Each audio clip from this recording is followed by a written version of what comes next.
जो लोग गुमराह कर रहे हैं उनके गुमराह में आने की आवश्यकता नहीं। ये लोग कभी नहीं आएंगे। हिंदू मुस्लिम जो झगड़ा हुआ था वो पश्चिमी उत्तर प्रदेश के कवाल गांव में मेरी लोकसभा में। दोनों ने एक नैरेटिव चलाया था कि भाजपा से उत्तर प्रदेश के पिछड़े नाराज हैं। उत्तर प्रदेश के सियासी रण की लड़ाई बेहद दिलचस्प हो चली है। जैसे जैसे मतदान की तारीख नजदीक आ रही है, वैसे वैसे नेताओं की बेचैनी और राजनीतिक पारा बढ़ता जा रहा है। मतदान के पहले चरण में पश्चिमी यूपी की 8 सीटों पर वोटिंग होनी है, जिसे लेकर बीजेपी फुल तैयारी के साथ मैदान में उतर चुकी है। पीएम मोदी से लेकर सहयोगी पार्टियों के बड़े नेताओं तक के साथ धुआंधार प्रचार किया जा रहा है, मगर विपक्षी खेमे में फिलहाल शांति छाई हुई है। जो लोग गुमराह कर रहे हैं उनके गुमराह में आने की आवश्यकता नहीं। ये लोग कभी नहीं आएंगे। फिर जाति के सौदागर उपयोग करेंगे, बाद में सौदेबाजी करके गायब हो जाएंगे। हमें किसी भी ऐसे व्यक्ति के बहकावे में नहीं आना है जिससे हमारा राष्ट्र धर्म खतरे में आए।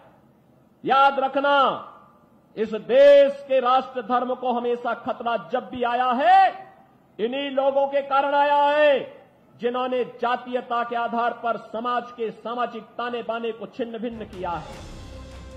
पहले चरण में कैराना, मुजफ्फरनगर, सहारनपुर, बिजनौर, नगीना, मुरादाबाद, रामपुर और पीलीभीत में वोटिंग होगी, मगर विपक्ष के किसी बड़े नेता ने अभी तक अपनी सक्रियता जनता के बीच दर्ज नहीं कराई है। हालांकि गौर करने वाली बात यह है कि 2019 के मुकाबले इस बार हालात बदले हुए हैं, क्योंकि पिछली बार बीजेपी के खिलाफ महागठबंधन में सपा और कांग्रेस के साथ आरएलडी और बसपा भी थे, मगर इस बार जयंत एनडीए के साथ हैं और मायावती अकेले चुनाव लड़ने की राह पर चल चुकी हैं।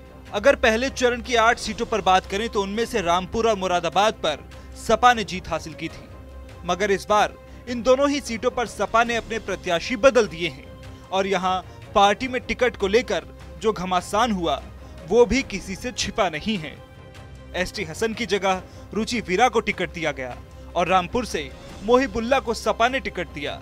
इसके अलावा सहारनपुर, नगीना और बिजनौर पर बसपा ने कब्जा जमाया था, तो वहीं लोकसभा चुनाव से पहले बसपा को एक और बड़ा झटका भी लग गया है, क्योंकि बिजनौर से सांसद मलूक नागर ने आरएलडी का दामन थाम लिया है।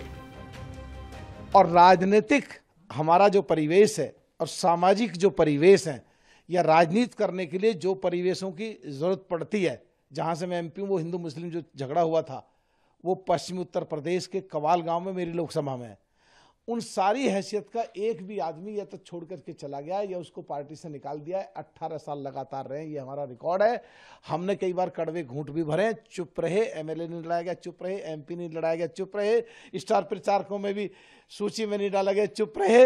लेकिन देश के लिए काम करना चाहते हैं, देश के लोगों के लिए काम करना चाहते हैं, इसलिए आज मजबूरी में पार्टी छोड़नी पड़ रही है। मगर इस बार बसपा अलग चुनाव लड़ रही है और गठबंधन को फुल डैमेज करने की स्थिति में है, तो वहीं बची बाकी 3 सीटें जिसमें पीलीभीत, मुजफ्फरनगर और कैराना आते हैं, तो पीलीभीत पर बीजेपी ने इस बार वरुण गांधी की जगह जितिन प्रसाद को टिकट दिया है।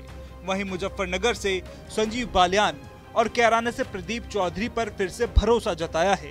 हालांकि इस सब के बीच बीजेपी के सामने भी एक बड़ी चुनौती नाराज राजपूतों को मनाने की भी है, क्योंकि राजपूतों का कहना है कि बीजेपी लगातार राजपूत समाज की अनदेखी कर रही है और उनके प्रतिनिधित्व को कम कर रही है, जिसका असर भी पश्चिमी यूपी में देखने को मिल रहा है। तभी तो बीजेपी ने अपने फायर ब्रांड नेताओं की फौज को रूठे हुए राजपूतों को मनाने के लिए उतारा है। इसी के चलते हाल ही में रक्षा मंत्री राजनाथ सिंह ने सहारनपुर में एक रैली को संबोधित किया था, जहां इस बात का जिक्र किया था कि विपक्ष ने पहले भी ऐसा माहौल बनाने की कोशिश की थी। मुझे याद है कि 2017 का जब विधानसभा का चुनाव चल रहा था तो समाजवादी पार्टी ने और कांग्रेस ने दोनों ने एक नैरेटिव चलाया था कि भाजपा से उत्तर प्रदेश के पिछड़े नाराज हैं। 2019 में फिर इन लोगों ने एक नया नैरेटिव चला दिया कि ब्राह्मण नाराज है। फिर 2022 में एक नैरेटिव चला दिया कि जाट नाराज है। फिर 2024 में नैरेटिव चला दिया कि राजपूत नाराज हैं।